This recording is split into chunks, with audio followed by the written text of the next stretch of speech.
서울의 하늘은 마치 찢어진 커튼처럼 억수 같은 비를 쏟아내고 있었다. 그것은 단순한 소나기가 아니라 도시의 위선과 화려함을 모두 씻어내리려는 듯한 맹렬한 폭우였다. 회색빛으로 물든 혼돈 속에서 한 여자가 그랜드 호텔 뒷골목을 숨이 턱에 차도록 달리고 있었다. 수천만 원을 호가하는 순백의 웨딩드레스 자락은 진흙탕물에 질질 끌려 흉물스럽게 변해가고 있었다. 윤서아는 망가진 실크나 머리 위에서 위태롭게 흔들리는 다이아몬드 티아라 따위는 전혀 신경 쓰지 않았다. 오직 탈출해야 한다는 생각뿐이었다. 뒤쪽에서 경호원들의 고함 소리가 천둥 소리와 섞여 들려왔고 그 소리는 그녀의 공포를 극도로 자극했다. 그녀에게는 지금 당장 몸을 숨길 은신처가 절실히 필요했다. 교차로의 붉은 신호등에 걸려 멈춰선 낡은 일. 5톤 물류 트럭 한 대가 그녀의 눈에 들어왔다. 그것은 지루한 회색 도시에 완벽하게 동화된 평범한 배달 차량처럼 보였다. 하지만 쫓기는 서아의 눈에 그 투박한 철제 상자는 마치 구원의 방주처럼 보였다. 그녀는 일말의 망설임도 없이 조수석 문을 거칠게 열어젖혔다. 갑작스러운 침입에 놀란 운전자가 고개를 확 돌렸다. 모자를 깊게 눌러 쓴 남자는 어두운 차 안에서도 날카롭게 빛나는 눈빛을 하고 있었다. 그가 불평을 늘어놓기도 전에 서하는 문을 쾅 닫고 잠금 장치를 걸어 잠갔다. 그녀의 가슴은 터질 듯 격렬하게 요동치고 있었고 빗물에 젖은 몸은 사시나무처럼 떨려왔다. 강도진은 자신의 개인적인 공간을 침범한 이 불청객을 황당하다는 듯이 쳐다보았다. 그는 현재 폴라리스 물류의 현장 배송 시스템을 직접 점검하기 위해 계약직 배달 기사로 위장하여 잠입 근무 중이었다. 그는 교통체증이나 무례한 고객, 혹은 차량 고장 같은 문제는 예상했었지만 물에 빠진 생쥐꼴을 한 신부의 차량 탈취는 매뉴얼에 없는 상황이었다. 그녀의 드레스에서 뚝뚝 떨어지는 빗물이 그가 방금 청소해둔 바닥 매트를 적시고 있었다. 여자의 얼굴은 창백하게 질려 있었고 화장은 엉망으로 번져 있었지만 그 눈동자만큼은 그가 처음 느껴보는 강렬한 절박함으로 타오르고 있었다. 도지는 핸들을 꽉 쥐며 상황을 판단하려 애썼다. 지금 당장 내려. 도지는 배달 기사의 허름한 유니폼과는 어울리지 않는 거부할 수 없는 위험이 서린 낮고 무거운 목소리로 명령했다. 그가 문을 열기 위해 손을 뻗자 서하는 떨리는 양손으로 그의 팔을 필사적으로 붙잡았다. 가녀린 외모와 달리 그녀의 악력은 놀라울 정도로 강했다. 제발 그냥 출발해 주세요. 돈은 얼마든지 드릴게요. 제발 저 좀 여기서 벗어나게 해줘요. 그녀의 목소리는 갈라져 있었고 뺨을 타고 흐르는 것이 빗물인지 눈물인지 분간할 수 없었다. 사이드미러 너머로 검은 정장을 입은 사내들이 정차된 차량들을 하나하나 뒤지며 다가오는 모습이 보였다. 그들은 평범한 보안 요원이 아니었다. 훈련된 사냥개들의 움직임이었다. 도지는 추격자 중 한 명의 옷깃에 달린 배지를 알아보았다. 그것은 무자비한 일처리와 정경유착으로 악명 높은 대한건설그룹의 사설 보안팀 표식이었다. 만약 지금 이 여자를 밖으로 내친다면 그녀는 필사적으로 도망쳐 나온 그 새장 속으로 다시 끌려 들어가게 될 것이 뻔했다. 그는 귀찮은 일에 휘말리는 것을 극도로 싫어했지만 아이러니하게도 권력을 가진 자들이 약자를 억압하는 꼴은 더더욱 참지 못하는 성격이었다. 비록 그 자신도 재벌 총수였지만 말이다. 신호가 초록불로 바뀌었다. 뒤따르던 차들이 신경질적으로 경적을 울리기 시작했다. 도지는 짧은 한숨을 내쉬며 기어를 변속하고 가속 페달을 밟았다.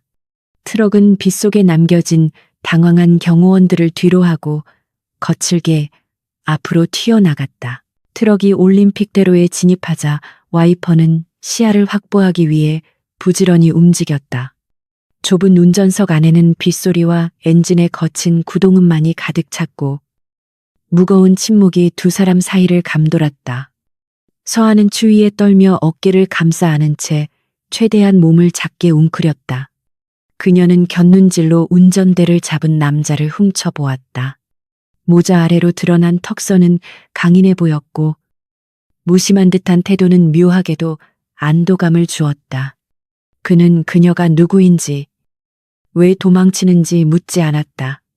그저 전방을 주시하며 운전에만 집중할 뿐이었다. 결혼 준비라는 명목하에 몇 달간 숨막히게 조여오던 압박감 속에서 이 침묵은 그녀가 처음으로 맛보는 평화였다. 오늘 그녀는 얼굴 한 번 본 적 없는 폴라리스 그룹의 회장과 약혼식을 올리기로 되어 있었다. 소문에 따르면 그는 피도 눈물도 없는 워커홀릭이며 결혼조차 사업 확장을 위한 인수합병쯤으로 여기는 냉혈한이라고 했다. 그녀의 아버지는 기울어가는 건설 회사를 살리기 위해 딸을 팔아 넘기듯 정략 결혼을 추진했다. 서한은 자본주의의 재단 위에 바쳐지는 희생양이 되기를 거부했다. 탈출은 충동적이었고 타인이 써 내려간 운명에 대한 반란이었다. 하지만 낯선 남자의 트럭에 앉아 있는 지금 현실의 무게가 서서히 다가오기 시작했다. 지갑도 핸드폰도 없이 가진 것이라곤 거추장스러운 드레스뿐인 그녀의 처지가 처량하게 느껴졌다. 도지는 조수석에서 떨고 있는 여자를 힐끗 쳐다보았다. 그녀의 이름은 몰랐지만 드레스의 원단이 최고급 수입 실크라는 것은 한눈에 알 수 있었다. 상류층에 가출한 신부라니 진부하면서도 흥미로운 소재였다. 그의 비서실장이 이 광경을 봤다면 배를 잡고 웃었을 것이다. 도진 역시 자신의 정략 결혼에 흥미가 없어 상견례를 일부러 미루고 현장 점검을 나온 참이었다. 약혼녀가 대한건설의 철부지 막내딸이라는 이야기만 얼핏 들었을 뿐이었다. 그는 문득 이 여자가 상황의 아이러니를 알고 있을지 궁금해졌다. 그녀는 CEO를 피하기 위해 배달 기사의 차에 뛰어들었지만 그 운전자가 바로 그녀가 그토록 피하려던 CEO라는 사실을 말이다.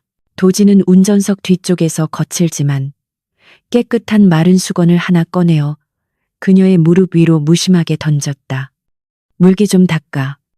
내 차에서 폐렴 걸려 죽으면 곤란해. 영업 방해니까. 그의 말투는 건조했고 다정함이라고는 찾아볼 수 없었지만 행동 자체에는 배려가 묻어 있었다. 서한은 수건을 받아들고 그 작은 온기에 감사함을 느꼈다. 그녀는 얼굴과 머리의 물기를 닦아냈다. 수건에서 나는 저렴한 세제 냄새가 그녀가 평소 맡던 수입 향수보다 훨씬 더 생생하고 현실적으로 다가왔다. 우리 어디로 가는 건가요? 그녀가 조심스럽게 물었다. 도지는 그녀를 보지 않은 채 대답했다. 경기도 물류센터로 간다. 그게 내일이니까.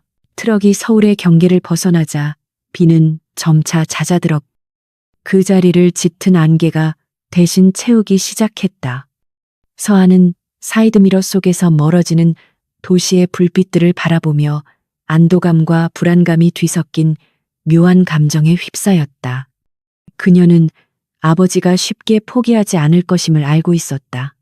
아마 그녀를 찾기 위해 서울 바닥을 뒤집어 놓을 것이다.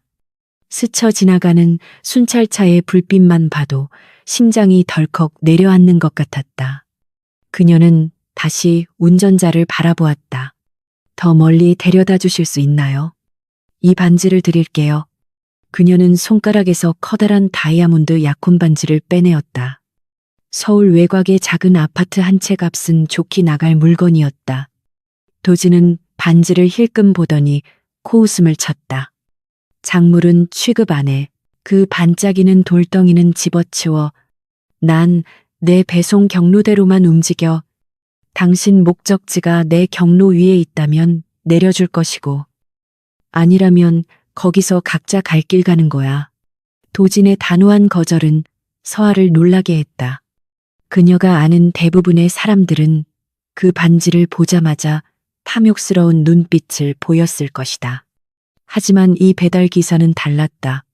그는 자신만의 확고한 원칙이 있거나 아니면 지나치게 자존심이 강한 사람처럼 보였다.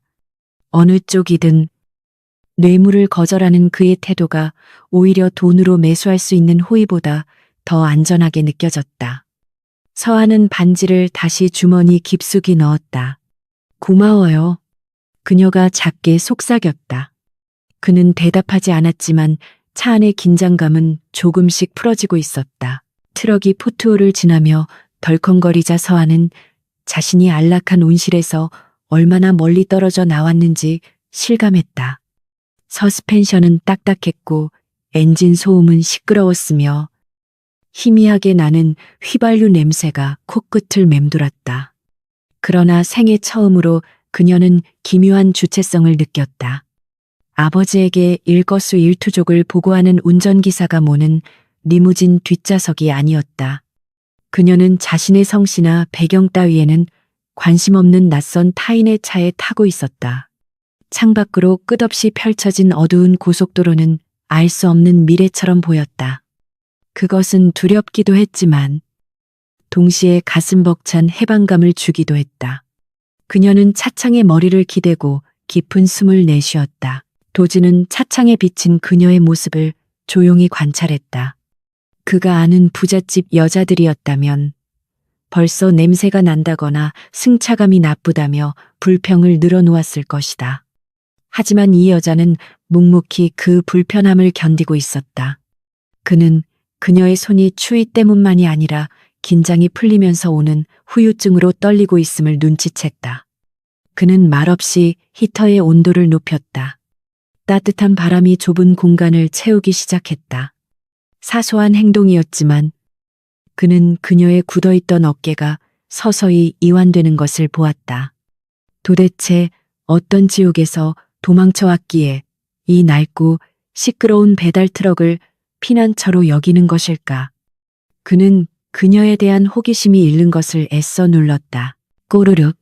정적을 깨고 서아의 배에서 민망할 정도로 큰 소리가 울렸다.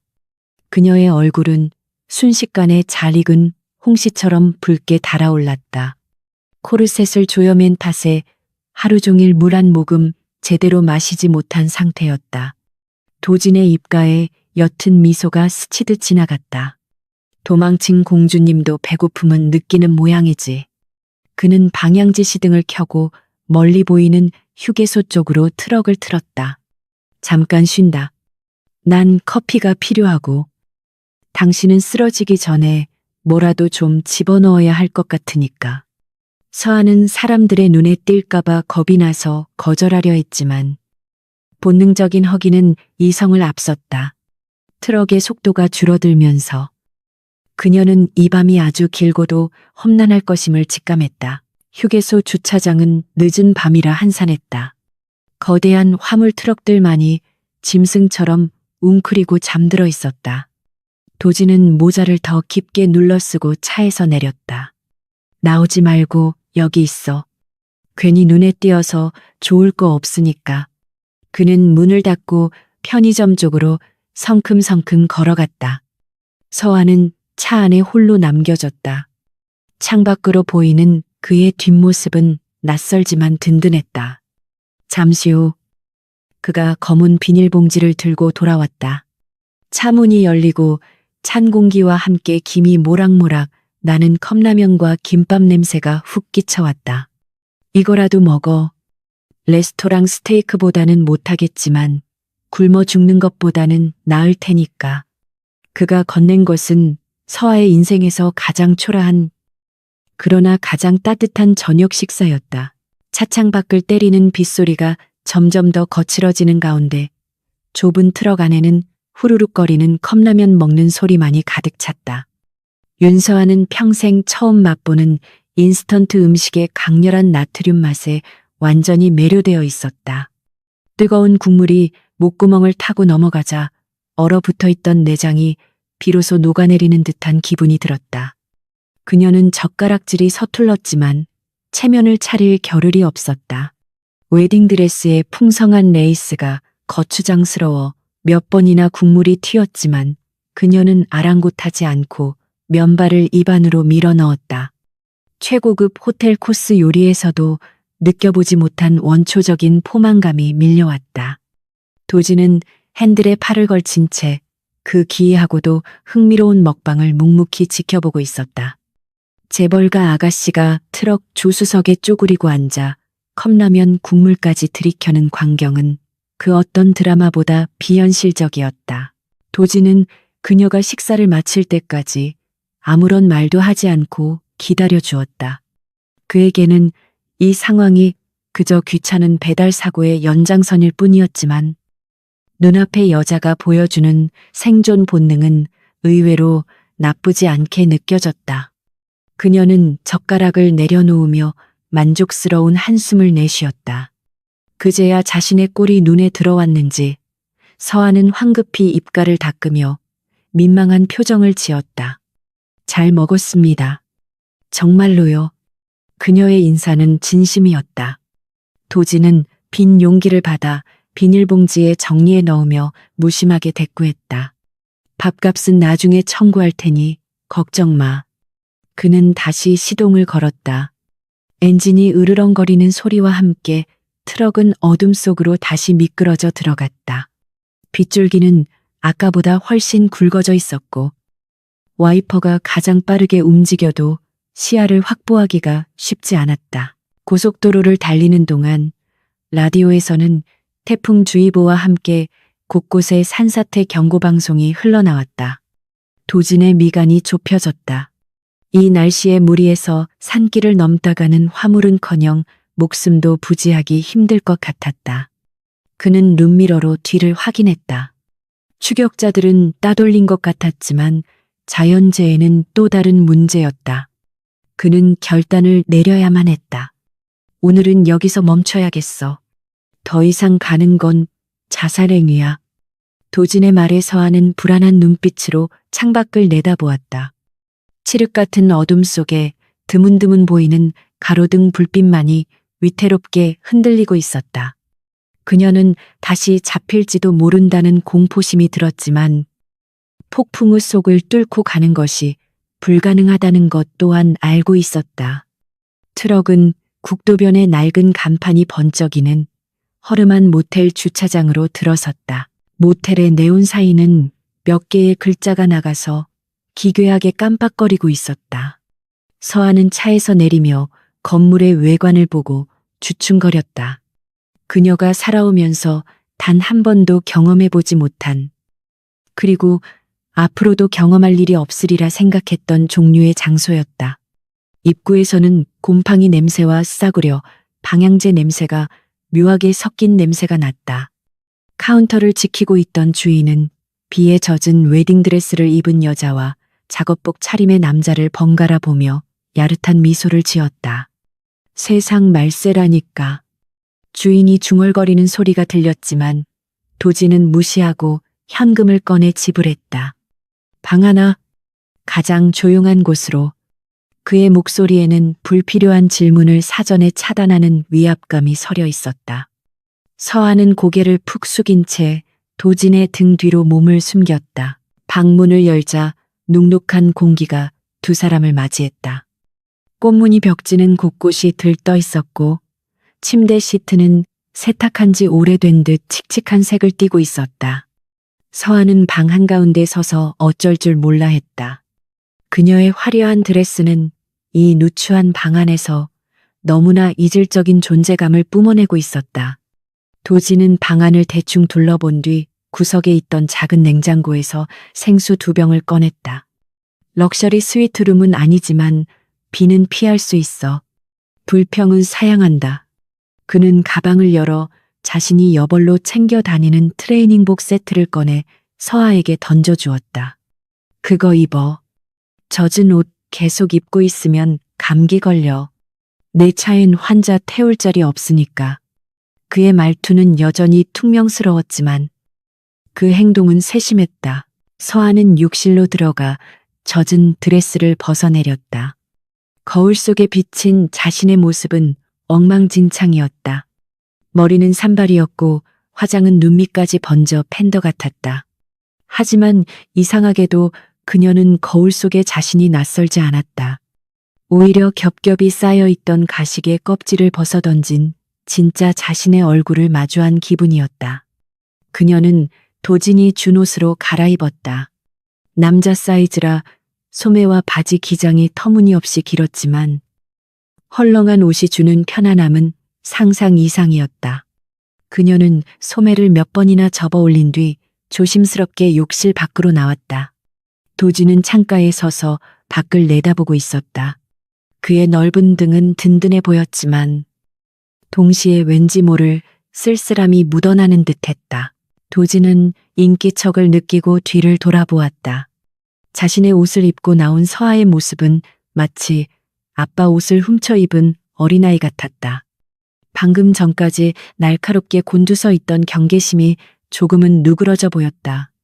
그는 의자를 끌어다가 서아에게 권하고 자신은 침대 끝에 걸터 앉았다. 이제 좀 살만해 도진이 묻자 서아는 고개를 끄덕이며 의자에 앉았다. 두 사람 사이에는 빗소리만이 정적을 메우고 있었다. 서아는 생수병을 만지작거리며 입을 열었다. 고마워요. 정말로 아까는 경황이 없어서 제대로 인사를 못했어요. 전 윤서아라고 해요. 그녀가 먼저 이름을 밝혔다. 도진은 잠시 그녀를 응시하다가 짧게 대답했다. 강기사라고 불러. 이름 같은 건 굳이 알 필요 없고 왜 그렇게 필사적으로 도망친 거지? 도진은 무심한 척 물었지만 속으로는 꽤 궁금해하고 있었다. 서아는 씁쓸한 미소를 지으며 창밖의 빗줄기를 바라보았다. 팔려가는 게 싫었어요. 아버지 회사를 살리겠다고 얼굴도 모르는 남자한테 제 인생을 통째로 넘길 수는 없잖아요. 그녀의 목소리는 담담했지만 그 안에 담긴 분노는 뜨거웠다. 도진은 눈썹을 살짝 치켜 올렸다. 팔려간다고 그 남자가 그렇게 최악인가? 그는 짐짓 모르는 척 질문을 던졌다. 자신이 바로 그 최악의 당사자라는 사실을 숨긴 채 그녀의 속마음을 듣는 것은 위험하면서도 묘한 배덕감을 자극했다. 최악 그 이상이죠. 서아는 격앙된 목소리로 대답했다. 소문을 들어보니까 피도 눈물도 없는 냉혈한이래요. 직원을 부속품처럼 생각하고 실적이 안 나오면 가차없이 잘라버린다고 하더라고요. 게다가 여자 관계도 복잡하다는 소문이 있어요. 그런 사람이랑 결혼하느니 차라리 평생 혼자 사는 게 나아요. 서아는 자신이 들었던 모든 악성 루머를 쏟아냈다. 도진은 헛웃음이 나오려는 것을 간신히 참았다. 직원의 고는 철저한 성과 평가에 따른 것이었고 여자 관계는 오히려 너무 깨끗해서 게이설까지 돌 정도였는데 말이다. 그는 자신의 평판이 이 정도로 왜곡되어 있다는 사실에 쓴웃음을 지었다. 소문이란 건 믿을 게 못 될 텐데 직접 만나보지도 않고 판단하는 건 너무 섣부른 거 아닌가. 만나볼 필요도 없어요. 서아는 단호하게 고개를 저었다. 약혼식 날짜 잡을 때까지 콧배기도 안 비치고 비서실장만 보낸 사람이에요. 그게 무시하는 게 아니면 뭐겠어요. 저를 인격체가 아니라 그냥 거래 물품으로 보는 거죠. 그런 오만방자한 인간은 얼굴만 봐도 토할 것 같아요. 그녀의 신랄한 비판에 도진은 할 말을 잃었다. 사실 상견례에 나가지 않은 것은 회사 일이 바빠서이기도 했지만 정략 결혼 자체에 대한 반감 때문이기도 했다. 하지만 상대방 입장에서 그것이 얼마나 큰 모욕으로 느껴졌을지는 미처 생각하지 못했던 부분이었다. 도진은 처음으로 자신을 돌아보게 되었다. 억울하기도 했지만 한편으로는 그녀의 당돌함이 마음에 들었다. 당신, 생각보다 깡이 세네. 재벌집 아가씨들은 다 온실 속 화초인 줄 알았는데. 도진이 피식 웃으며 말했다. 서아는 그 말에 발끈했다. 화초도 살아남으려면 가시를 세워야 해요. 그리고 이제 재벌집 아가씨 아니에요. 집 나온 이상 그냥 백수죠. 그녀는 자조적으로 말했지만 표정은 한결 밝아져 있었다. 이 좁고 냄새나는 모텔방이 집보다 더 편하게 느껴진다는 사실이 아이러니했다. 여기서 만난 낯선 트럭 운전사가 평생을 함께 해온 가족보다 더 자신의 이야기를 잘 들어준다는 사실도 놀라웠다. 서아는 도진을 똑바로 쳐다보았다. 아저씨는요, 왜 이런 일을 하세요? 운전 실력도 그렇고 그냥 배달 기사 같지는 않은데. 도진은 순간 당황했지만 능숙하게 표정을 관리했다. 먹고 살려면 무슨 짓인들 못하겠어. 그리고 세상 구경하는 데는 이만한 직업도 없지. 높은 빌딩 꼭대기에 앉아 있는 놈들은 절대 못 보는 진짜 세상 말이야. 그는 자신의 현재 상황을 빗대어 그럴싸하게 둘러댔다. 서아는 고개를 끄덕이며 그의 말에 공감했다. 맞아요. 저도 오늘 처음으로 진짜 세상을 본 것 같아요. 컵라면이 이렇게 맛있는 줄도 처음 알았고요. 그녀가 해맑게 웃자 도진의 가슴 한구석이 간질거렸다. 그녀는 그가 생각했던 계산적이고 가식적인 상류층 여성들과는 확실히 달랐다. 투박한 포장지 속에 감춰진 보석을 발견한 기분이었다. 밤이 깊어지자 빗소리는 자장가처럼 규칙적으로 들려왔다. 방 안의 긴장감은 많이 풀어졌지만 잠자리를 정하는 어색한 순간이 다가왔다. 침대는 하나뿐이었다. 도진은 망설임 없이 바닥에 묻어있던 이불을 폈다. 난 바닥이 편해. 당신이 침대 써. 그는 등을 돌리고 누워버렸다. 서아는 미안한 마음에 우물쭈물했지만 도진은 이미 잠든 척 눈을 감고 있었다. 그녀는 조심스럽게 침대 끝에 걸터 앉았다가 천천히 몸을 뉘었다. 낯선 남자와 한 방에서 자는 것은 태어나서 처음이었다. 하지만 이상하게도 무섭거나 불안하지 않았다. 오히려 문 앞을 지키고 있는 그 등 때문에 어느 때보다 안전하게 느껴졌다. 도진은 어둠 속에서 눈을 뜨고 천장을 바라보았다. 바닥에 냉기가 올라왔지만 잠은 오지 않았다. 침대 위에서 들려오는 서아의 고른 숨소리가 신경 쓰였다. 그는 자신이 지금 무슨 짓을 하고 있는지 자문했다. 당장이라도 비서실에 연락해서 헬기를 부르고 이 상황을 정리할 수도 있었다. 하지만 그는 그러고 싶지 않았다. 강도진 회장이 아닌 인간 강도진으로서 누군가와 이렇게 솔직하게 대화를 나눠본 게 얼마만인지 기억조차 나지 않았다. 그녀가 욕했던 그 오만한 CEO가 바로 자신이라는 것을 알게 되었을 때 그녀는 어떤 표정을 지을까? 도진은 입가에 쓴 웃음을 머금은 채 내일 벌어질 일들을 머릿속으로 시뮬레이션하며 서서히 잠에 빠져들었다. 다음 날 아침 창틈으로 들어오는 희미한 빛에 서아는 눈을 떴다. 빗줄기는 가늘어졌지만 여전히 하늘은 흐렸다. 그녀는 잠시 멍하니 있다가 자신이 어디에 있는지 깨닫고 화들짝 놀라 몸을 일으켰다. 바닥을 보니 도진의 자리는 비어 있었다. 이불은 깔끔하게 개어져 있었고 그 위에는 편의점에서 사온 듯한 우유와 빵이 놓여 있었다. 서아는 불안한 마음에 방문을 열고 밖을 내다보았다. 트럭은 그대로 주차장에 있었고 도진은 트럭 보닛을 열고 무언가를 점검하고 있었다. 걷어붙인 소매 아래로 드러난 팔 근육이 기름때와 땀으로 번들거렸다. 서아는 그 모습을 보며 안도의 한숨을 내쉬었다. 그가 자신을 버리고 가지 않았다는 사실에 가슴이 벅차올랐다. 도진은 서아가 나온 것을 보고 손에 묻은 기름을 걸레로 닦으며 다가왔다. 일어났어. 차 상태가 좀 메롱이라 손 좀 봤어. 출발 준비해. 갈 길이 멀어.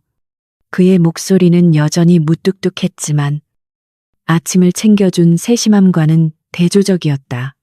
서아는 고개를 끄덕이며 방으로 들어가 빵과 우유를 챙겨 나왔다. 트럭에 다시 올라타자 익숙한 엔진 진동이 온몸으로 전해졌다.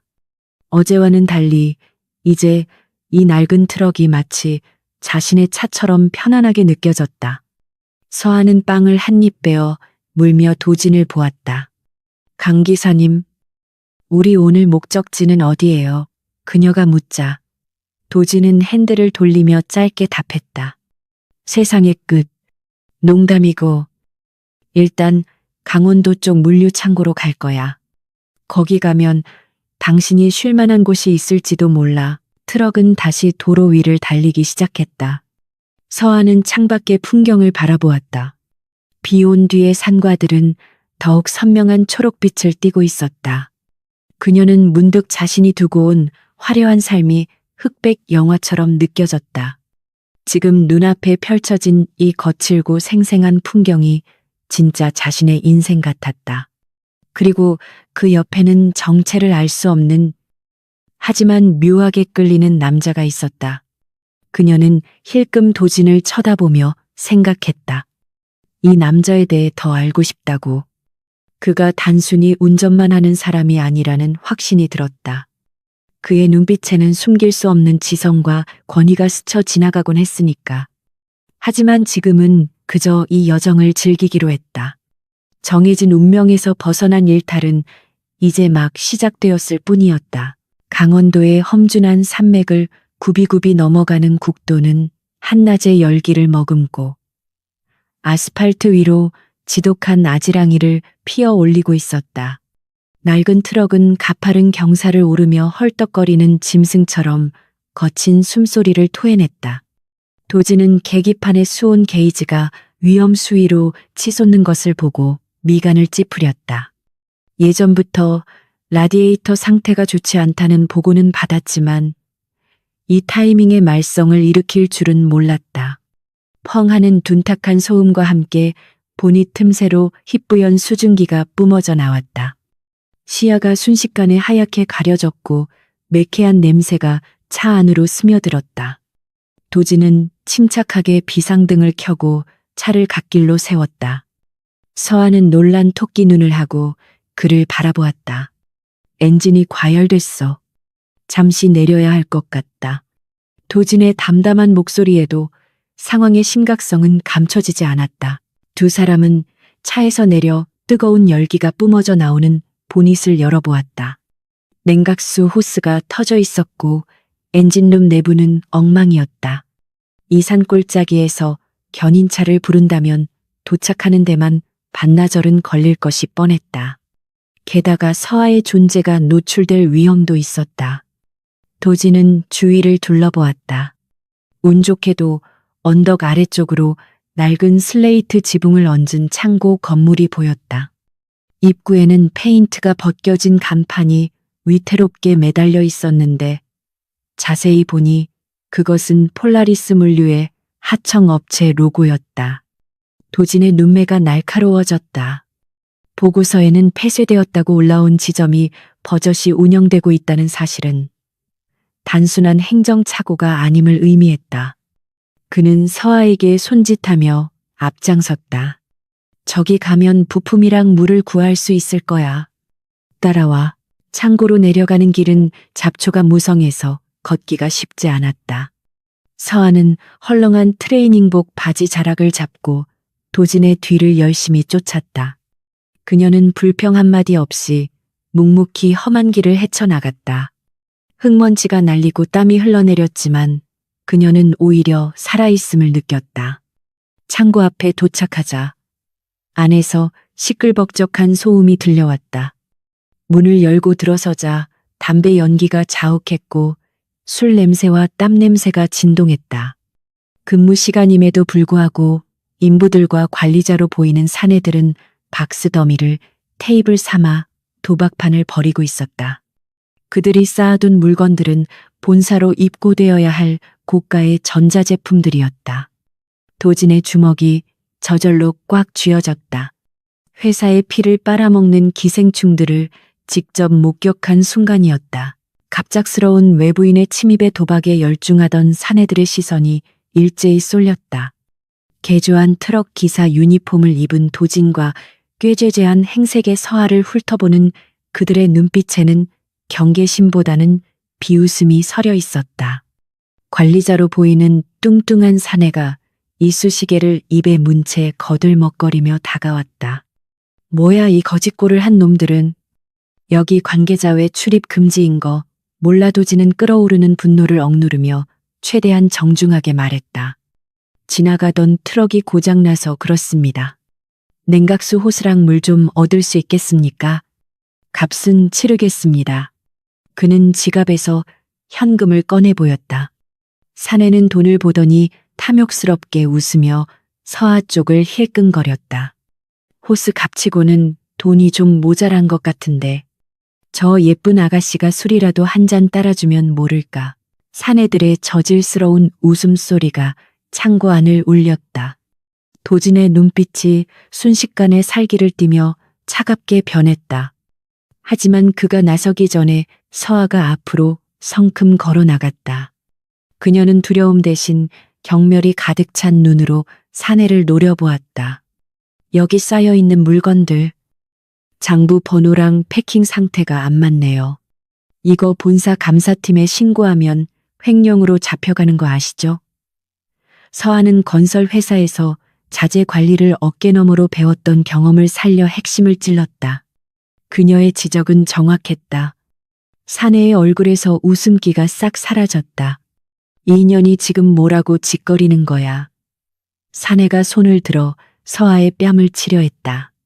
그 순간 도진이 번개 같은 속도로 사내의 손목을 낚아채 비틀었다. 억하는 비명소리와 함께 사내가 무릎을 꿇었다. 내 동료한테 손가락 하나라도 대면 그 손목을 영원히 못 쓰게 만들어주지. 도진의 목소리는 지옥에서 올라온 듯 낮고 섬뜩했다. 나머지 사내들이 욕설을 내뱉으며 강목과 쇠파이프를 집어들고 달려들었다. 수적으로 열세였지만 도진은 당황하지 않았다. 그는 서아를 자신의 등 뒤로 보호하며 다가오는 적들의 움직임을 간파했다. 가장 먼저 달려든 놈의 명치를 가격하고 이어서 옆에서 들어오는 공격을 피하며 다리를 걸어 넘어뜨렸다. 그의 움직임은 막싸움이 아니라 고도로 훈련된 특수부대원의 살상 무술에 가까웠다. 좁은 창고 안에서 벌어진 난투극은 순식간에 도진의 압승으로 끝났다. 바닥에 뒹구는 사내들은 신음소리조차 제대로 내지 못했다. 서아는 믿을 수 없다는 표정으로 도진을 바라보았다. 평범한 배달기사라고 하기에는 그의 무력과 상황 판단력은 비정상적으로 뛰어났다. 땀에 젖은 머리카락 사이로 드러난 그의 눈빛은 맹수처럼 번뜩였지만 자신을 바라볼 때만큼은 묘하게 안도감을 주었다. 도진은 쓰러진 관리자의 주머니에서 창고 열쇠를 꺼내며 서아에게 말했다. 다친 데 없어. 서아는 고개를 끄덕였다. 그녀의 심장은 여전히 쿵쾅거리고 있었지만 그것은 공포 때문이 아니라 눈앞에 남자가 보여준 압도적인 남성미 때문이었다. 도진은 창고 구석에 있는 정비 코너에서 필요한 호스와 공구, 그리고 생수 몇 병을 챙겼다. 가자. 더 있다가는 귀찮아질 테니까. 그는 마치 아무 일도 없었던 것처럼 담담하게 발걸음을 옮겼다. 트럭으로 돌아온 두 사람은 본격적인 수리에 들어갔다. 도진이 능숙하게 엔진룸 안으로 몸을 숙여 터진 호스를 제거하는 동안 서아는 옆에서 손전등을 비추고 공구를 건네주었다. 그녀의 손은 기름때로 더러워졌지만 개의치 않았다. 렌치 줘. 도진이 손을 내밀자 서아가 정확하게 렌치를 쥐어주었다. 호흡이 척척 맞았다. 도진은 이마에 맺힌 땀을 닦으며 힐끔 서아를 쳐다보았다. 곱게 자란 아가씨가 이런 일도 할 줄 아나. 서아가 피식 웃으며 대답했다. 아버지가 현장 경험이 중요하다고 해서 방학 때마다 자재 창고에서 알바했거든요. 그때는 죽기보다 싫었는데 이렇게 써먹네요. 도진은 그녀의 의외의 면모에 다시 한번 감탄했다. 그녀는 단순히 겉만 화려한 인형이 아니었다. 수리를 마치고 냉각수를 채워 넣자 엔진은 다시 힘차게 돌아갔다. 하지만 이미 해는 서산 너머로 기울었고 어둠이 빠르게 깔리고 있었다. 가로등 하나 없는 산길을 밤중에 운전하는 것은 위험했다. 도지는 트럭 짐칸을 정리하고 오늘 밤은 여기서 노숙해야겠다고 결정했다. 다행히 비는 그쳤고 하늘은 맑게 개어 있었다. 그들은 트럭 짐칸에 걸터 앉아 편의점에서 샀던 육포와 캔커피로 늦은 저녁을 해결했다. 산속의 밤 공기는 차가웠지만 두 사람 사이의 공기는 그 어느 때보다 따뜻했다. 모닥불 대신 트럭의 미등만이 은은하게 그들을 비추고 있었다. 서한은 고개를 들어 밤하늘을 올려다보았다. 서울에서는 절대 볼 수 없는 쏟아질 듯한 별들의 향연이 펼쳐져 있었다. 와, 정말 아름다워요. 서한은 탄성을 내질렀다. 마치 보석함을 엎어놓은 것 같아요. 그녀의 눈동자 속에 수만 개의 별빛이 내려앉았다. 도지는 하늘 대신 그런 서하를 바라보았다. 별보다 더 빛나는 것이 바로 옆에 있다는 사실을 그녀는 모르는 듯했다. 그는 자신의 재킷을 벗어 그녀의 어깨에 덮어주었다. 산이라 밤에는 추워. 서하는 재킷깃을 여미며 그에게 미소 지었다. 강 기사님은 참 신기한 사람이에요. 무뚝뚝한 것 같은데 다정하고 평범한 것 같은데 특별해요. 아까 창고에서 싸울 때는 솔직히 좀 멋있었어요.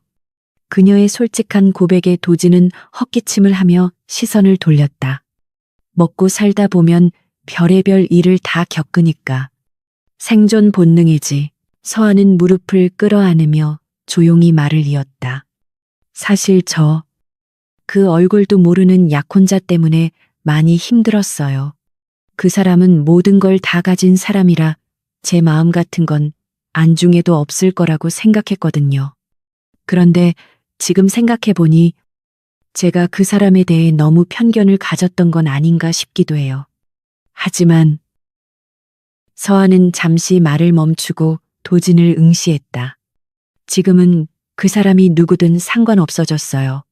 저한테 중요한 건 지금 제 옆에 있는 사람이니까요. 강 기사님, 저 미친 소리처럼 들리겠지만 당신이랑 같이 있는 이 시간이 제 인생에서 가장 자유롭고 행복해요. 그녀의 목소리는 떨리고 있었지만 눈빛만은 확고했다. 도진의 심장이 덜컥 내려앉았다.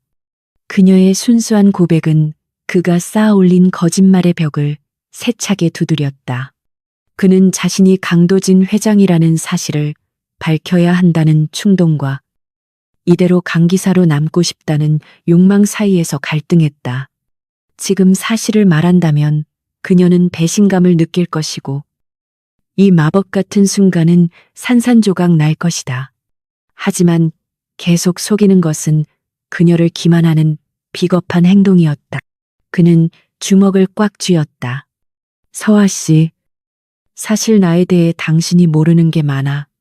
내가 당신이 생각하는 그런 좋은 사람이 아닐 수도 있어. 나중에 실망하게 될지도 몰라. 도지는 조심스럽게 운을 뗐다. 그의 목소리에는 깊은 고뇌가 담겨 있었다. 서하는 고개를 저으며 도진의 손을 잡았다. 거칠고 투박한 손이었지만 그녀에게는 세상에서 가장 든든한 손이었다. 상관없어요. 당신이 과거에 무슨 일을 했든 어떤 사람이든 지금 내 눈앞에 있는 당신을 믿어요. 나를 구해줬고 지켜줬고 이렇게 별을 보여준 당신이요. 서하의 따뜻한 체온이 손을 타고 전해져 왔다. 도지는 더 이상 그녀를 밀어낼 수 없음을 깨달았다. 그는 조용히 그녀의 손을 마주 잡았다. 이 밤이 지나고 나면 다시 냉혹한 현실이 기다리고 있겠지만 적어도 지금 이 순간만큼은 두 사람 모두에게 진실된 시간이었다. 산들바람에 나뭇잎이 흔들리는 소리와 풀벌레 소리가 그들의 침묵을 부드럽게 감싸 안았다. 분위기가 깊어질 무렵 도진의 주머니 속에 있던 업무용 스마트폰이 진동했다. 그는 서하가 눈치채지 못하게 조용히 확인했다.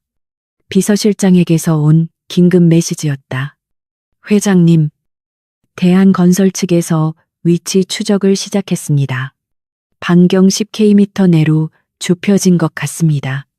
이동하셔야 합니다. 화면의 불빛이 도진의 심각한 표정을 비췄다. 평화는 짧았고 현실은 예상보다 빨리 들이닥쳤다. 그는 핸드폰을 끄고 주머니 깊숙이 넣었다. 서한은 아무것도 모른 채 별을 보며 행복해하고 있었다. 도진은 결심했다. 무슨 일이 있어도 이 여자를 지켜내겠다고. 그것이 회장으로서의 의무가 아니라 한 남자로서의 본능임을 그는 인정했다. 밤은 점점 깊어가고 기온은 더 떨어졌다. 도진은 짐칸에 있던 여분의 담요를 꺼내 서아와 함께 덮었다. 좁은 공간에서 서로의 체온을 나누며 앉아있는 두 사람의 거리는 숨소리가 들릴 만큼 가까웠다. 서아는 피곤했는지 도진의 어깨에 머리를 기댔다. 조금만 이대로 있을게요. 그녀의 목소리가 졸음에 겨워 작아졌다. 도진은 그녀가 편하게 쉴 수 있도록 어깨를 내어주고 꼿꼿이 자세를 유지했다. 머리카락에서 나는 은은한 샴푸 향과 흙냄새가 섞여 묘한 향기를 만들어냈다. 그는 잠든 그녀의 얼굴을 바라보며 속삭였다. 미안하다. 그리고 고맙다. 바람에 흩어진 그의 말은 서아의 꿈속으로 스며들어갔다. 새벽녘. 동이 트기 전에 푸르스름한 어둠 속에서 도진은 잠들지 못한 채 주위를 경계하고 있었다. 멀리서 차가운 기계음 소리가 희미하게 들려왔다. 단순한 바람 소리가 아니었다. 드론이나 차량의 접근 소리였다. 포위망이 좁혀오고 있었다. 도진은 서아를 부드럽게 흔들어 깨웠다. 서아 씨, 일어나. 가야 해. 서아는 부스스한 눈을 비비며 일어났다. 벌써요. 아직 해가 안 떴는데. 도진은 심각한 표정으로 짐을 챙겼다. 놈들이 냄새를 맡았어. 여기서 지체하면 위험해. 그의 말에 서아의 잠이 확 달아났다. 다시 시작된 도망자의 시간. 하지만 어제와 다른 점이 있다면 이제는 혼자가 아니라는 믿음이 그녀를 지탱하고 있었다. 트럭에 시동이 걸리고 두 사람은 안개를 뚫고 다시 길을 나섰다. 새벽 안개가 자욱하게 깔린 국도는 마치 세상과 단절된 회색빛 미로처럼 보였다. 트럭의 낡은 엔진 소리만이 고요한 정막을 깨트리며 산 허리를 감아 돌고 있었다. 도진은 백미러를 통해 뒤따라오는 불길한 그림자들을 감지했다. 검은색 세단 세대가 일정한 간격을 유지하며 트럭의 뒤를 바짝 쫓고 있었다. 그것은 단순한 미행이 아니라 먹잇감을 구석으로 몰아넣으려는 사냥개들의 조직적인 움직임이었다. 도진의 눈매가 날카로워졌다.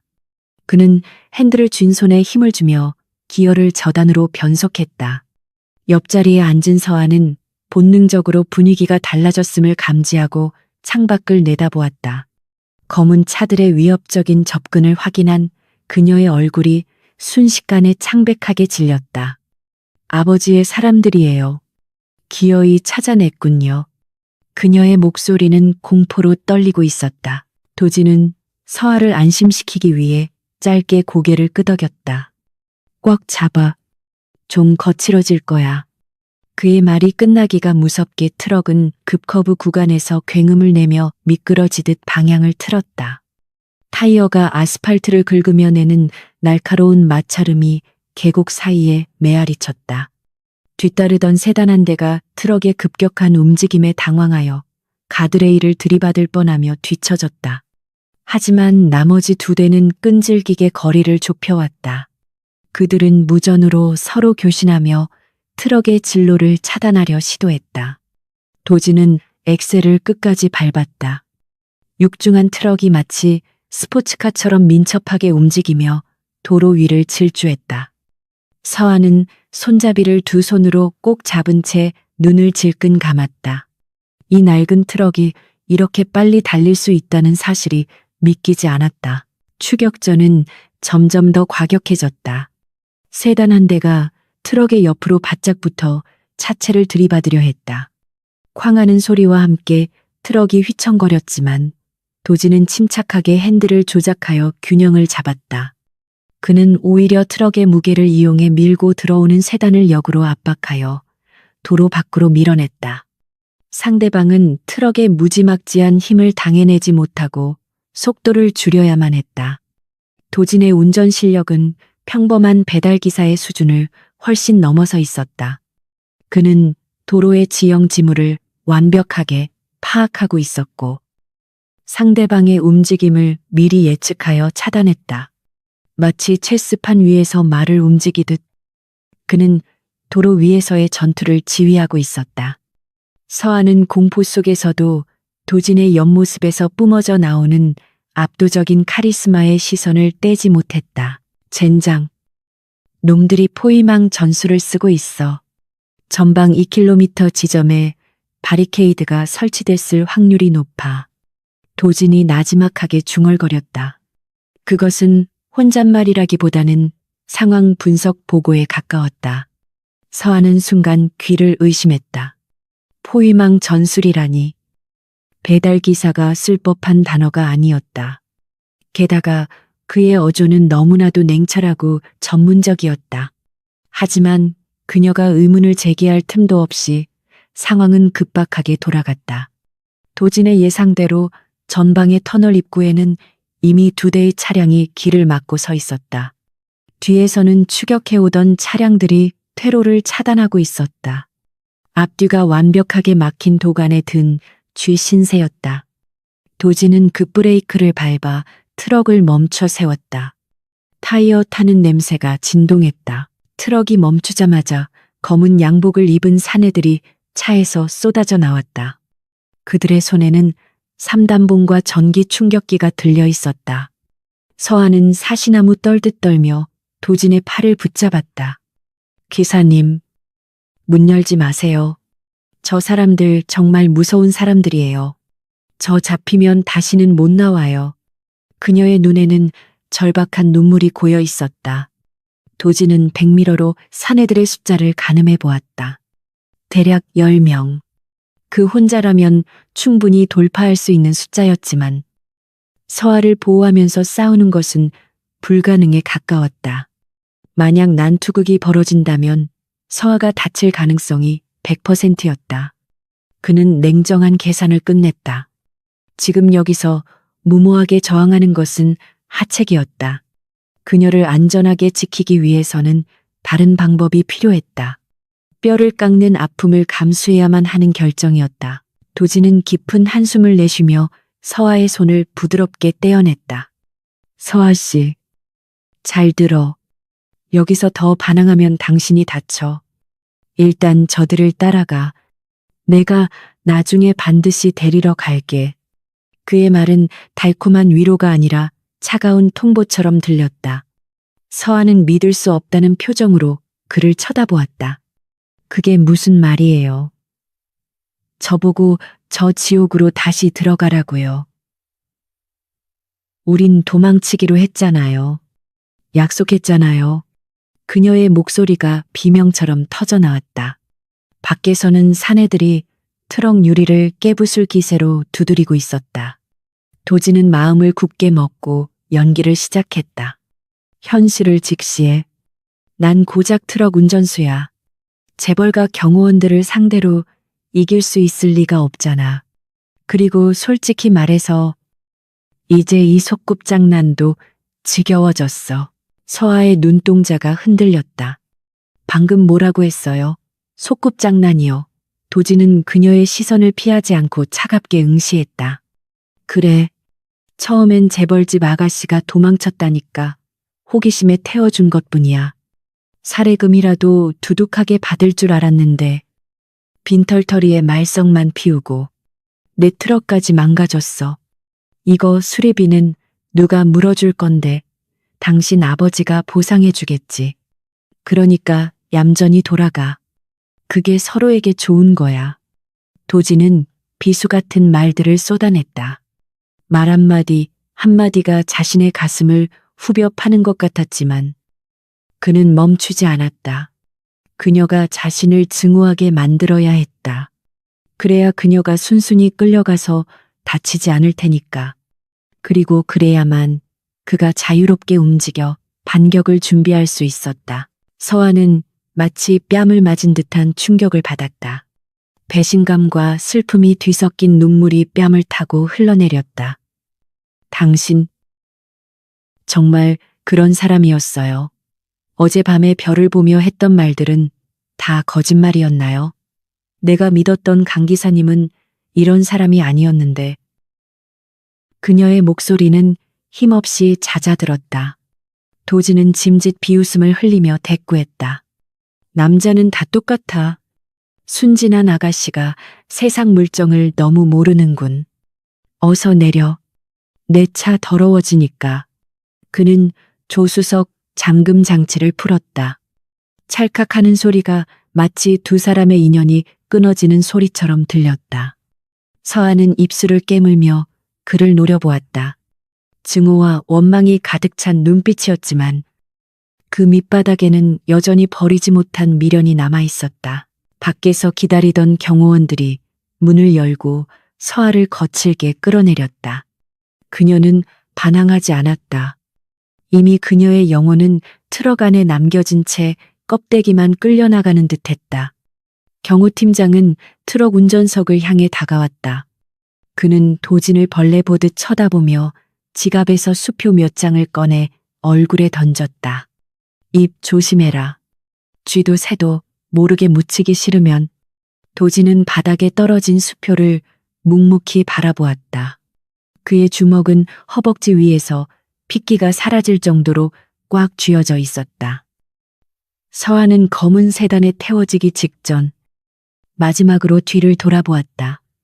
그녀의 눈빛은 도진에게 묻고 있었다. 제발 거짓말이라고 말해달라고. 하지만 도진은 고개를 돌려 외면했다. 차문이 닫히고 세단들은 흙먼지를 일으키며 빠르게 사라졌다. 도로 위에는 다시 정적이 찾아왔다.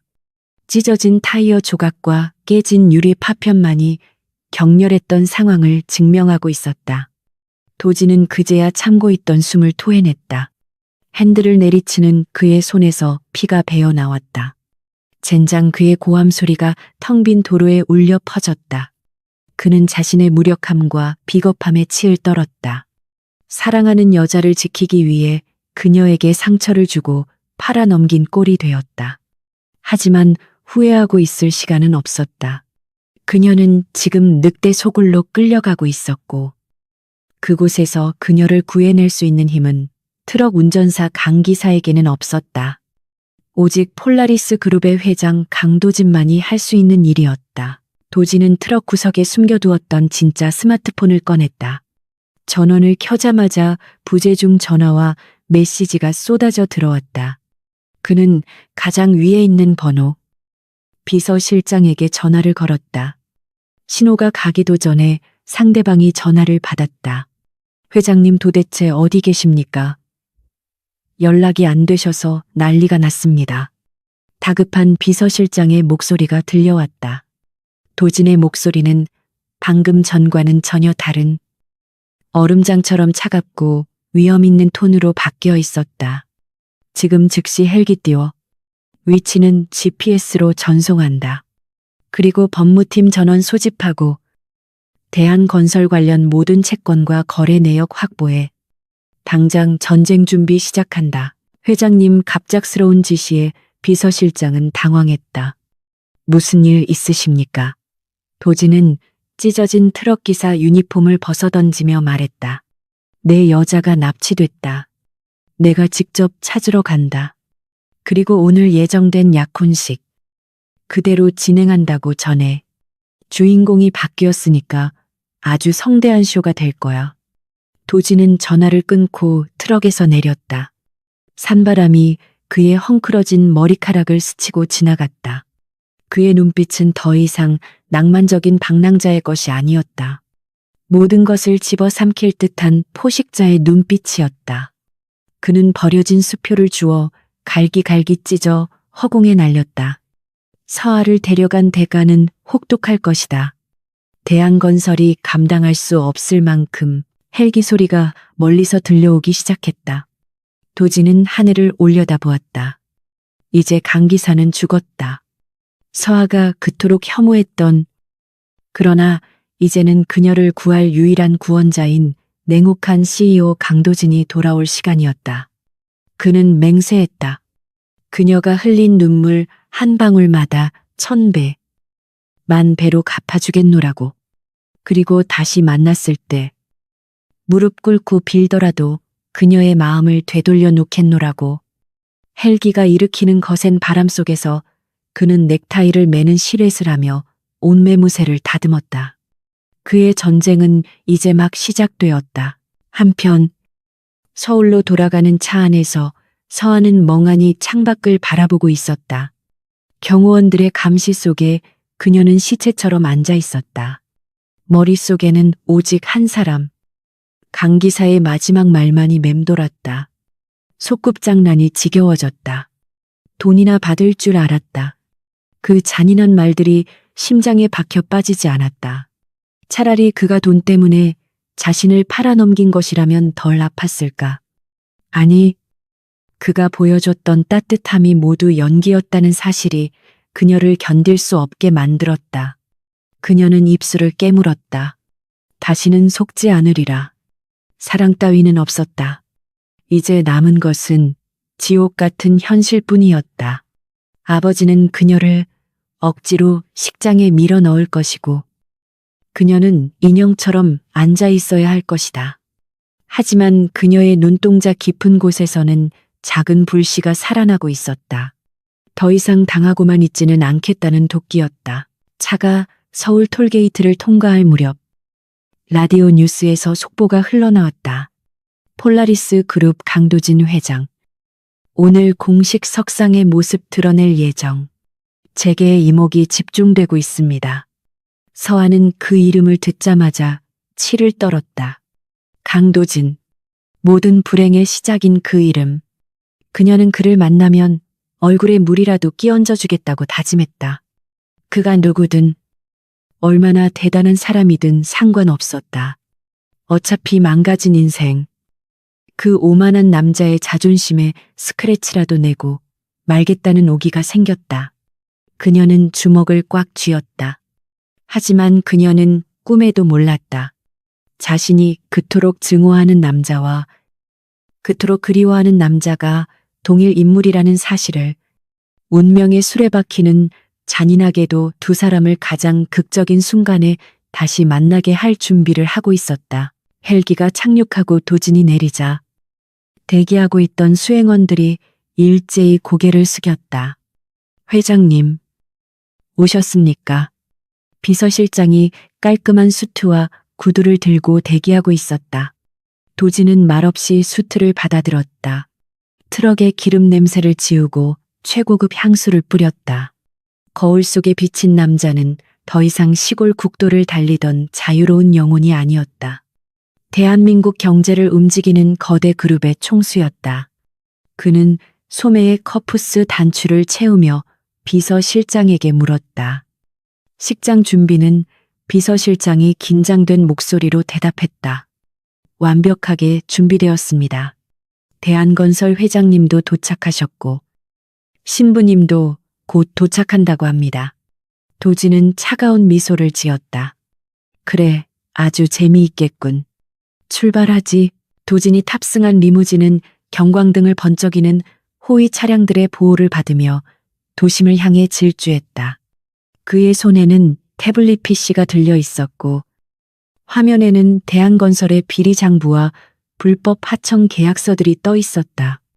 이것들은 그가 트럭을 몰고 다니며 직접 수집한 증거들이었다. 그는 이것을 단순히 회사를 공격하는 무기로 쓸 생각이 아니었다. 이것은 서아를 구속하고 있는 족쇄를 끊어버릴 열쇠였다. 그는 서아의 아버지를 파멸시킬 수도, 살려둘 수도 있는 칼자루를 쥐고 있었다. 그리고 그 칼은 오로지 서아를 위해서만 휘두를 것이었다. 기다려. 윤서아. 내가 간다. 도진은 창밖의 서울 풍경을 바라보며 나지막이 읊조렸다. 그의 눈빛은 사냥을 앞둔 맹수처럼 형형하게 빛나고 있었다. 서울의 최고급 호텔 그랜드 볼룸은 화려함의 극치를 보여주고 있었다. 천장 높이 매달린 거대한 크리스털 샹들리에는 수천 개의 빛 조각을 쏟아내며 참석자들의 보석을 더욱 눈부시게 비추었다. 하지만 단상 위에 앉아있는 윤서아에게 그 불빛은 마치 죄인을 비추는 신문실의 조명처럼 잔인하고 차갑게 느껴졌다. 그녀는 몇 시간 전 흑투성이가 되었던 트레이닝복 대신 디자이너가 공수해온 수천만 원짜리 이브닝 드레스를 입고 있었다. 숨을 쉴 때마다 조여오는 코르셋은 그녀의 육체뿐만 아니라 영혼까지 압박하고 있었다. 메이크업 아티스트들이 공들여 감춘 눈 밑의 그늘은 지울 수 있었지만 텅 비어버린 눈동자의 공허함은 어찌할 수 없었다. 그녀는 마치 정교하게 세공된 인형처럼 영혼 없이 앉아 있었다. 행사장 안은 정재계의 거물들과 유명 인사들로 가득 찼다. 그들은 샴페인 잔을 부딪히며 웃고 떠들었지만 그 대화의 이면에는 치열한 탐색전과 계산이 오가고 있었다. 서아의 아버지인 대한건설 회장은 땀을 뻘뻘 흘리며 손님들을 맞이하느라 분주했다. 그는 딸이 도망쳤다가 잡혀왔다는 사실을 철저히 숨긴 채 이 결혼이 얼마나 로맨틱하고 완벽한 결합인지 떠벌리고 있었다. 서아는 아버지가 역겨웠다. 딸을 팔아 회사를 살리려는 그 비굴한 미소가 끔찍했다.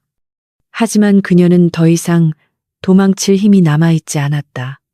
마음속 깊은 곳에는 강기사라고 믿었던 그 남자가 남긴 배신의 상처가 독처럼 퍼져 있었다. 세상에 믿을 사람은 아무도 없었다. 그녀는 체념한 채 운명의 처분만을 기다리고 있었다. 그때 웅장한 팡파르와 함께 육중한 마호간이 문이 활짝 열렸다. 사회자가 흥분된 목소리로 오늘의 주인공 폴라리스 그룹의 강도진 회장 입장을 알렸다. 서아는 고개를 들고 싶지 않았지만 장례를 압도하는 침묵과 긴장감이 그녀의 시선을 강제로 이끌었다. 문이 열리고 수십 명의 수행원들을 거느린 한 남자가 걸어 들어왔다. 완벽하게 재단된 짙은 네이비색 슈트, 흐트러짐 없이 넘긴 헤어스타일, 그리고 오만할 정도로 당당한 걸음걸이. 그는 마치 자신의 영토를 시찰하러 온 제왕처럼 위엄이 넘쳤다. 좌중의 사람들이 길을 터주며 그에게 고개를 숙였다. 서아는 그 남자를 보는 순간 심장이 뱉는 듯한 충격에 휩싸였다. 그 얼굴은 너무나 익숙하면서도 낯설었다. 불과 몇 시간 전까지 낡은 트럭 안에서 컵라면을 나눠 먹고 별을 보며 이야기를 나눴던 그 남자였다. 기름때 묻은 작업복 대신 최고급 슈트를 입었지만 날카로운 턱선과 깊이를 알 수 없는 눈매는 분명 강기사였다. 서아의 머릿속이 하얗게 변해버렸다. 혼란과 충격, 그리고 뒤이어 밀려오는 배신감이 쓰나미처럼 그녀를 덮쳤다. 그가 강도진이었다. 그녀가 그토록 혐오하고 피하려 했던 정략 결혼의 상대가 바로 그녀를 태우고 도망쳤던 트럭 운전사였다는 사실이 믿기지 않았다. 그는 처음부터 모든 것을 알고 있었던 것이다. 그녀가 그를 욕할 때 속으로 얼마나 비웃었을까. 그녀의 순수한 고백을 들으며 얼마나 가소롭게 생각했을까. 강도진은 단상으로 성큼성큼 걸어 올라왔다. 그의 시선은 주변의 하객이나 굽실거리는 대한건설 회장에게 머물지 않았다. 오직 창백하게 질려 떨고 있는 서아에게 고정되어 있었다. 그의 눈빛은 트럭에서 보여주었던 무심함이나 다정함과는 달랐다. 사냥감을 눈앞에 둔 맹수의 그것처럼 강렬하고 소유욕이 넘쳤다. 그는 서아 앞에 멈춰섰다. 가까이서 마주한 그는 압도적인 남성미와 권위로 서아를 숨막히게 했다. 서아는 주먹을 꽉 쥐어 손톱이 살을 파고들게 했다. 분노로 온몸이 떨려왔다. 당신, 어떻게? 그녀의 입술에서 겨우 흘러나온 말은 쉰 목소리였다. 도진은 입가에 묘한 미소를 띠며 낮게 속삭였다. 다시 만나서 반갑습니다. 윤서아 씨. 아니, 이제는 약혼녀라고 불러야 하나. 그 뻔뻔한 태도에 서아의 이성이 끊어졌다. 그녀는 주변의 시선이나 체면 따위는 더 이상 중요하지 않았다. 그녀는 벌떡 일어나며 손에 들고 있던 샴페인 잔을 그에게 끼얹으려 했다. 하지만 도진의 반응 속도는 그녀보다 훨씬 빨랐다. 그는 서아의 손목을 가볍게 낚아채며 제지했다. 샴페인이 약간 출렁거리며 바닥에 쏟아졌을 뿐. 그의 옷은 젖지 않았다. 장내에는 찬물을 끼얹은 듯한 정적이 흘렀다. 하객들은 숨을 죽이고 이 돌발 상황을 지켜보았다. 서아의 아버지가 사색이 되어 달려왔다. 서아야, 지금 이게 무슨 짓이냐, 회장님. 죄송합니다. 애가 아직 철이 없어서. 아버지는 도진에게 연신 고개를 숙이며 비굴하게 사과했다. 도진은 잡고 있던 서아의 손목을 놓지 않은 채 싸늘한 눈빛으로 대한건설 회장을 내려다보았다. 사과할 필요 없습니다. 이건 우리 두 사람 사이의 문제입니다. 그리고 회장님께 드릴 말씀이 있습니다. 도진의 목소리는 마이크를 통하지 않았음에도 장내를 울릴 만큼 또렷하고 힘이 있었다. 그는 비서실장에게 손짓했다. 비서실장이 두툼한 서류 봉투를 건네주었다. 도진은 그 봉투를 대한건설 회장의 가슴팍에 툭 던졌다. 이게 뭡니까? 회장이 떨리는 손으로 봉투를 열어보았다. 그 안에는 강원도 물류 창고에서 발견된 불법 하청 계약서와 이중 장부, 그리고 횡령 증거들이 고스란히 담겨 있었다. 회장의 얼굴이 흑빛으로 변했다. 제가 지난 이틀간 현장을 직접 돌아다니며 수집한 귀사의 비리 증거들입니다. 도진이 차갑게 말했다. 하청업체 쥐어짜기, 자재 빼돌리기, 그리고 무엇보다 심각한 건 제 회사인 폴라리스 물류를 이용해 불법 자금을 세탁하려 한 정황까지 있더군요. 장내는 순식간에 술렁이기 시작했다. 하객들은 수군거렸고 기자들은 플래시를 터뜨리며 이 충격적인 폭로를 담기에 바빴다. 대한건설 회장은 다리에 힘이 풀려 주저앉을 뻔했다. 회장님, 이건 오해입니다. 제발 한 번만. 그는 도진의 바짓가랑이라도 잡을 기세였다. 서아는 멍하니 그 광경을 바라보았다.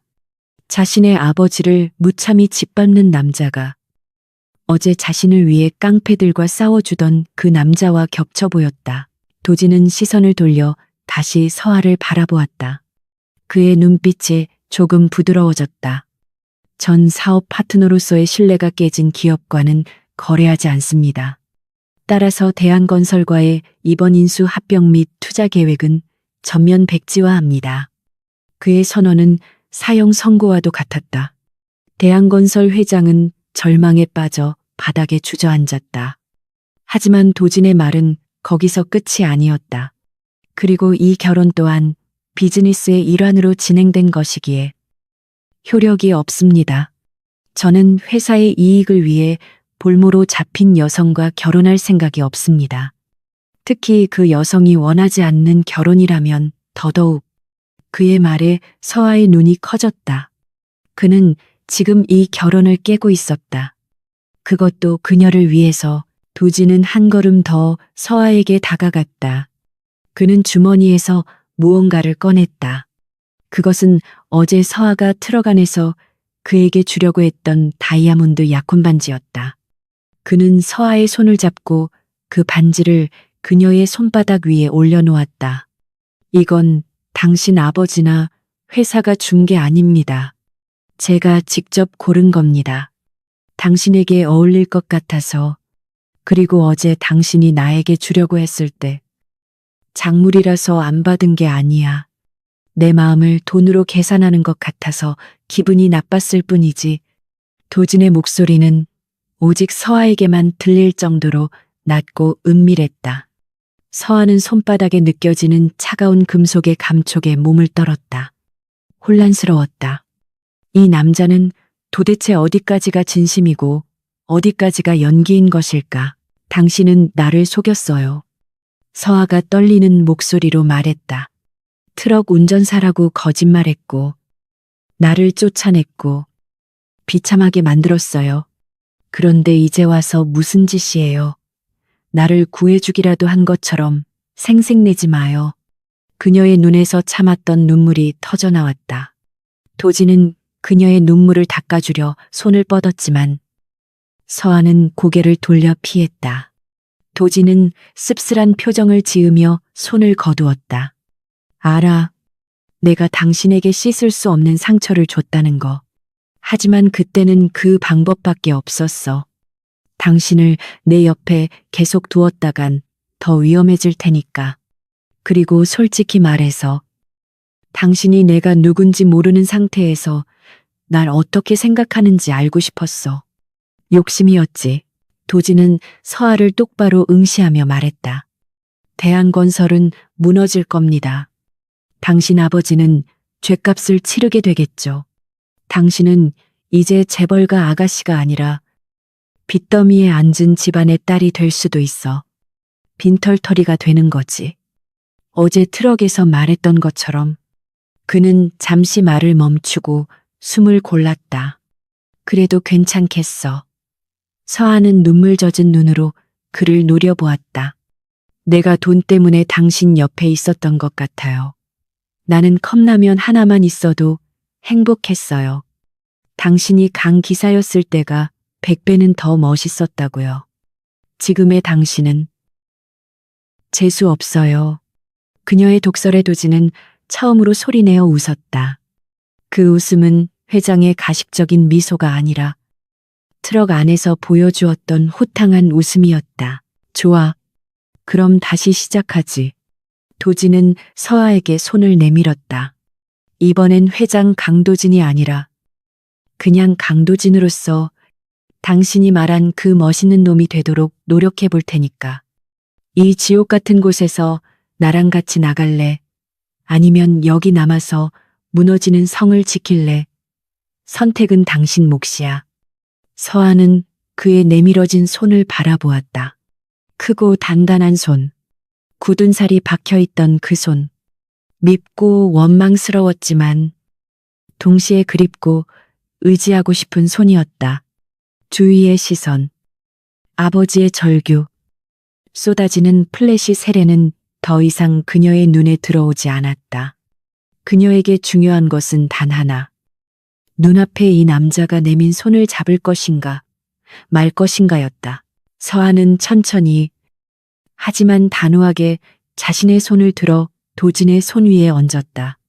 그녀의 선택은 이미 정해져 있었다. 어차피 이 화려한 감옥에서 그녀가 할 수 있는 것은 아무것도 없었다. 그렇다면 차라리 미워도 이 남자와 함께 폭풍 속으로 뛰어드는 편이 나았다. 적어도 그는 그녀에게 거짓된 평온 대신 진짜 자유를 보여주었으니까. 도지는 그녀의 손을 꽉 잡았다. 그의 체온이 전해져 오자 서아의 떨림이 멈추었다. 그는 서아를 자신의 옆으로 당겨 세우고 하객들을 향해 짧게 고개를 까딱였다. 오늘의 쇼는 이걸로 끝입니다. 식사는 편하게들 하시고 가십시오. 청구서는 대한건설로 보낼 테니까. 도지는 서아의 손을 잡고 당당하게 버진 로드를 걸어 내려왔다. 들어올 때와는 전혀 다른 공기였다. 사람들은 넋이 나간 표정으로 두 사람을 바라보았다. 웨딩드레스 대신 이브닝 드레스를 입은 신부와 예복을 입은 신랑의 행진은 기묘했지만 그 어떤 결혼식보다 강렬했다. 서아는 똑바로 앞만 보고 걸었다. 주저앉아 있는 아버지의 모습이 시야에 들어왔지만 그녀는 애써 외면했다. 이것은 아버지의 욕심이 불러온 결과였고 그녀가 감당해야 할 몫이 아니었다. 그녀는 이제 자신의 발로, 자신의 의지로 새로운 길을 걷고 있었다. 그 길이 비록 가시밭길일지라도 옆에서 손을 잡아주는 이 남자가 있다면 견딜 수 있을 것 같았다. 호텔 로비로 나오자 시원한 밤 공기가 두 사람을 맞이했다. 화려한 회전문을 통과하는 순간 서한은 비로소 숨통이 트이는 것을 느꼈다. 호텔 입구에는 도진의 리무진이 대기하고 있었지만 그 뒤에는 낯익은 낡은 5톤 트럭이 세워져 있었다. 도진은 리무진 기사에게 손짓하여 차를 보내고 트럭 쪽으로 걸어갔다. 서한은 눈이 휘둥그레졌다. 저거 안 버렸어요. 도진은 넥타이를 거칠게 풀어헤치며 씩 웃었다. 내 MR을 버릴 리가 있나. 술이 싹 해놨어. 타. 오늘은 내가 모시지. 그는 조수석 문을 열어주었다. 서한은 화려한 드레스 자락을 걷어올리고 낑낑대며 높은 트럭 조수석에 올라탔다. 우아함이라고는 찾아볼 수 없는 모습이었지만 그녀의 얼굴에는 어느새 생기가 돌고 있었다. 도진은 재킷을 벗어 뒷좌석에 던져두고 셔츠 소매를 걷어올린 채 운전석에 앉았다. 시동을 걸자 익숙한 엔진 소리가 그르렁거리며 살아났다. 자, 공주님, 이번 목적지는 어디로 모실까요? 도진이 장난스럽게 물었다. 서한은 창문을 내리고 밤바람을 맞으며 대답했다. 어디든 상관없어요. 그냥 멀리 가요. 저 불빛들이 안 보이는 곳으로. 트럭은 굉음을 내며 화려한 호텔을 뒤로하고 어둠 속으로 질주해 나갔다. 그들의 진짜 이야기는 이제 막 시작되고 있었다. 서울의 화려한 야경이 차창 밖으로 빠르게 스쳐 지나갔다. 5톤 트럭의 투박한 엔진 소리는 고요한 밤의 정막을 깨트리며 규칙적으로 울려 퍼졌다. 윤서아는 조수석 창문에 머리를 기댄 채 멍하니 밖을 내다보고 있었다. 불과 몇 시간 전까지만 해도 자신을 옥죄던 웨딩드레스 대신 입은 이브닝 드레스는 트럭의 낡은 시트와 묘한 부조화를 이루고 있었지만 그녀는 지금 이 순간 그 어느 때보다 편안함을 느꼈다. 핸들을 잡은 강도진의 옆모습은 호텔 연회장에서 보았던 냉철한 기업가의 모습과 국도변을 달리던 배달 기사의 모습이 겹쳐져 보였다. 그는 넥타이를 풀어 조수석 대시보드 위에 아무렇게나 던져두었고 소매를 걷어붙인 팔에는 힘줄이 돋아 있었다. 그 익숙한 모습이 서아의 가슴을 울렁거리게 만들었다. 도진은 말없이 운전에만 집중하고 있었다. 그들이 향하는 곳은 서울을 벗어난 외곽도로는 아니었다. 트럭은 구불구불한 산길을 따라 서울의 전경이 한눈에 내려다 보이는 북악 스카이웨이의 한적한 주차장으로 들어섰다. 늦은 시간이라 사람들의 발길이 드문 곳이었다. 도진은 엔진을 끄고 사이드 브레이크를 채웠다. 갑자기 찾아온 정적 속에 두 사람의 숨소리만이 낮게 깔렸다. 서한은 여전히 창밖만 바라보고 있었다. 발 아래 펼쳐진 도시는 마치 보석을 흩뿌려 놓은 듯 반짝이고 있었지만 그 빛들은 너무나 멀게 느껴졌다. 여기서 내려다보면 모든 게 아주 작게 보여. 도진이 먼저 침묵을 깼다. 그는 시트 깊숙이 몸을 파묻으며 피로한 듯 눈을 감았다가 떴다. 저 아래에서 아등바등 싸우던 경영권 분쟁도 주가 조작도 정략 결혼도 다 장난감 블록처럼 하찮게 보이지. 내가 답답할 때마다 오는 곳이야. 서한은 천천히 고개를 돌려 그를 바라보았다. 당신에게도 답답한 순간이 있나요? 모든 걸 다 가진 제왕처럼 굴었잖아요. 그녀의 말투에는 아직 가시가 남아 있었다. 도진은 씁쓸한 미소를 지었다. 가진 게 많다는 건 그만큼 지켜야 할 게 많다는 뜻이고 그건 곧 족쇄가 더 무겁다는 뜻이지. 나라고 해서 늘 강한 건 아니야. 때로는 도망치고 싶을 때가 있어. 당신처럼. 서한은 입술을 깨물었다. 그의 솔직한 고백에 마음이 흔들렸지만 속았다는 배신감은 쉽게 사라지지 않았다. 그래서 나를 가지고 놀았나요? 내가 트럭 안에서 당신 욕을 할 때 속으로 얼마나 비웃었을지 상상이 가네요. 철없는 재벌딸의 투정이라고 생각했겠죠. 그녀의 목소리가 떨려왔다. 도진은 몸을 돌려 서아를 정면으로 응시했다. 그의 눈빛은 진지하고 깊었다. 아니, 비웃은 적 없어. 오히려 부러웠지. 자신의 감정에 그렇게 솔직할 수 있다는 게. 그리고 통쾌했어. 내 앞에서 굽신거리는 사람들만 보다가 나를 있는 그대로 혐오해주는 사람을 만나니 정신이 번쩍 들더군. 도진은 잠시 망설이다가 말을 이었다. 사실을 말하지 못한 건 미안해. 처음엔 그냥 귀찮은 일에 휘말리기 싫어서였어. 하지만 시간이 지날수록 겁이 났어. 내가 회장이라는 걸 알면 당신이 보여준 그 생생한 표정들이 사라질까봐. 컵라면을 먹으며 행복해하던 얼굴, 별을 보며 감탄하던 눈빛, 나를 지켜주겠다고 깡패들 앞에 나서던 그 용기. 그건 강도진 회장이 아니라 그냥 트럭 운전사 강 씨에게 보여준 거잖아. 내 인생에서 내 배경이 아니라 나라는 사람 자체를 봐준 건 당신이 처음이었어. 그래서 이 꿈 같은 시간을 조금만 더 연장하고 싶었어. 욕심이었지. 서아의 눈시울이 붉어졌다. 그의 진심이 투박한 말투를 타고 가슴 깊이 파고들었다.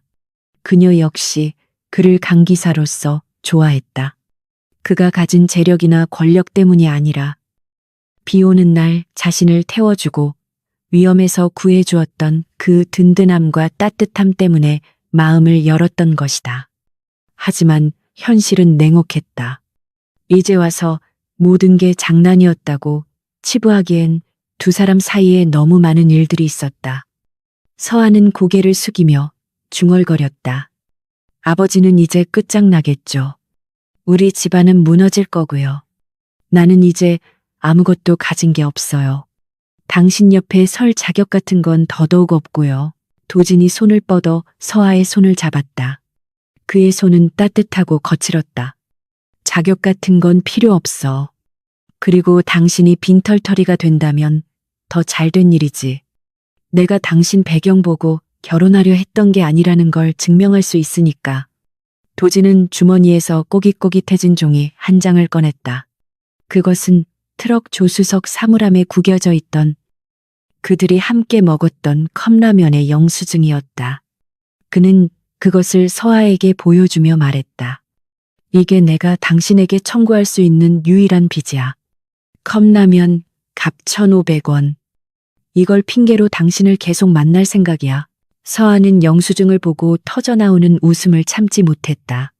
눈물 맺힌 눈으로 웃는 그녀의 모습은 처연하면서도 아름다웠다. 1,500원이라니. 대한민국 10대 기업 총수의 청구서치고는 너무 소박하네요. 도진도 따라 웃었다. 이자는 아주 비싸게 받을 생각이야. 평생 내 옆에서 갚아야 할지도 몰라. 그는 서아의 손을 자신의 가슴으로 가져갔다. 서아 씨, 정략 결혼은 깨졌어.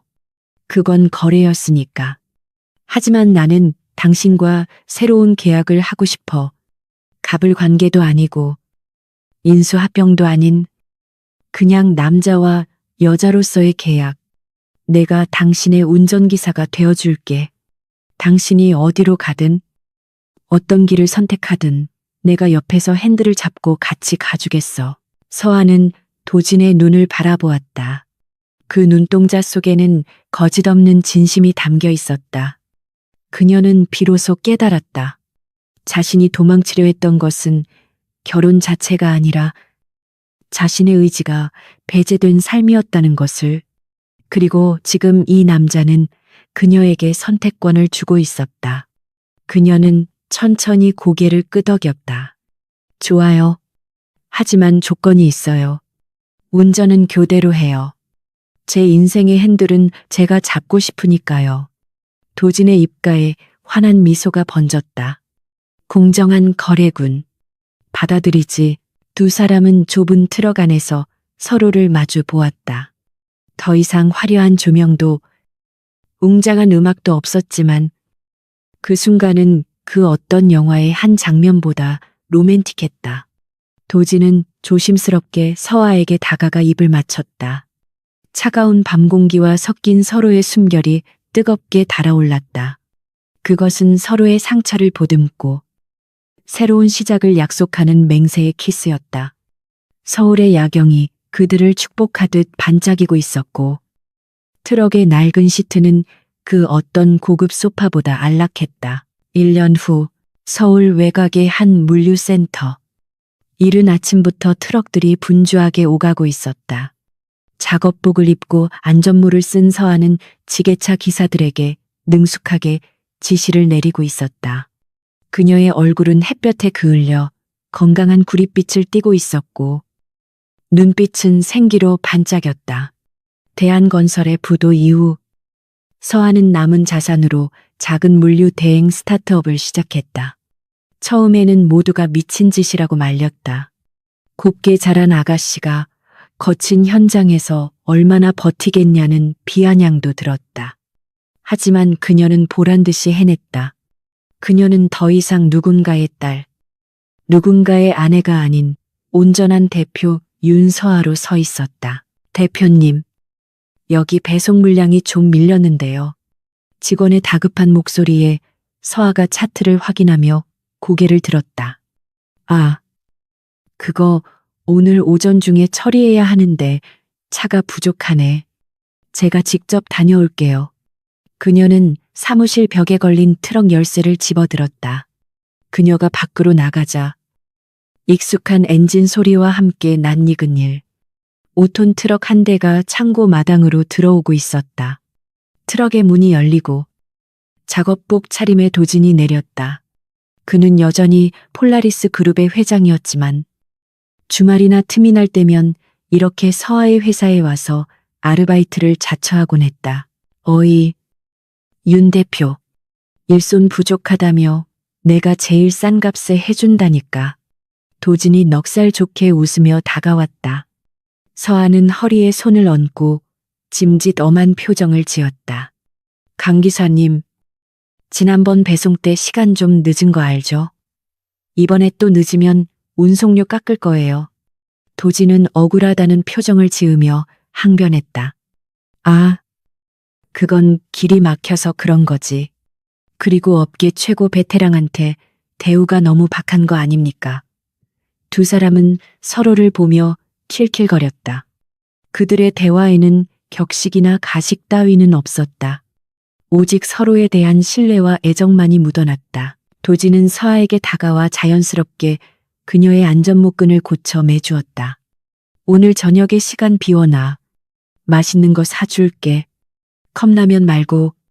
서아가 눈을 흘기며 물었다.